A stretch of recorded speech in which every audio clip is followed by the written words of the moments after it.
Allez, allez.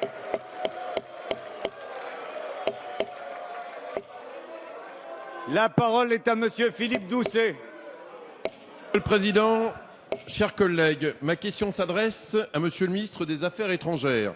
Monsieur le ministre, la résolution 2170, adoptée à l'unanimité du Conseil de sécurité des Nations Unies, a ouvert la voie à une mobilisation de la communauté internationale contre Daesh. Dans le cadre de l'opération Chamal, nos armées sont ainsi engagées pour faire reculer Daesh. Nous tenons, une fois de plus, à apporter notre soutien à nos forces engagées sur ce terrain périlleux. Dans cette lutte contre le terrorisme, nous pouvons compter sur la mobilisation héroïque des combattants kurdes.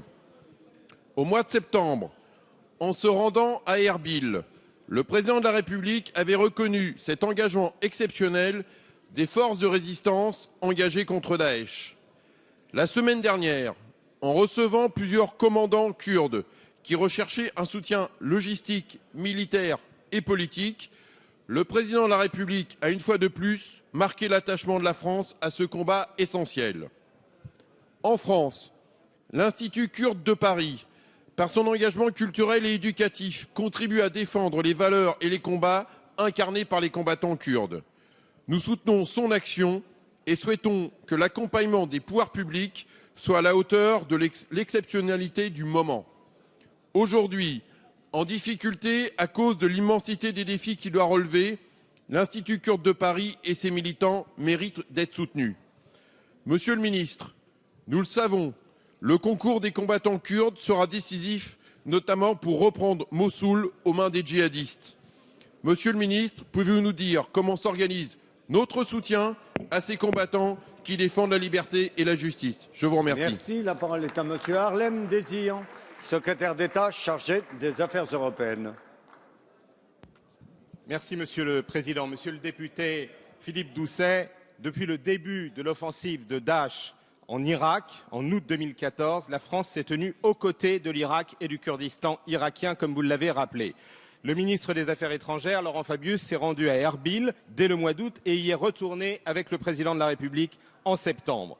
La semaine dernière, le président de la République, en effet, a reçu une délégation du gouvernement régional du Kurdistan d'Irak et a rappelé notre plein soutien à l'action menée sur le terrain par les Peshmerga dans leur lutte contre Daesh. Deuxièmement, nous aidons activement le Kurdistan irakien dans 3 domaines. Sur le plan militaire, la France a été le premier État étranger à fournir des équipements et nous continuons de le faire.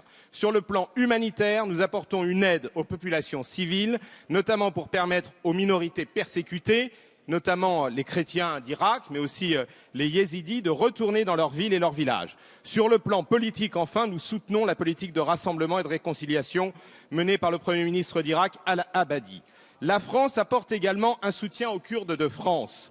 Cela passe par une contribution au budget de l'Institut kurde de Paris, qui est la plus ancienne institution kurde d'Europe, qui a été créée en 1983 et reconnue fondation d'utilité publique en 1993. Et depuis plusieurs années, donc nous les soutenons, Laurent Fabius a pris la décision d'augmenter la subvention du Quai d'Orsay cette année pour la porter à un total de 55 000 €. Cela s'ajoute aux 30 bourses que nous accordons à des étudiants kurdes choisis par l'Institut kurde lui-même pour un montant de plus de 400 000 € par an. Donc vous le voyez, le gouvernement est aux côtés des Kurdes dans leur combat pour leur liberté en Irak, comme vous l'êtes sur les bancs de cette Assemblée. Et je veux d'ailleurs ici saluer votre engagement résolu au service de cette cause. Je vous remercie. Merci, Monsieur le ministre.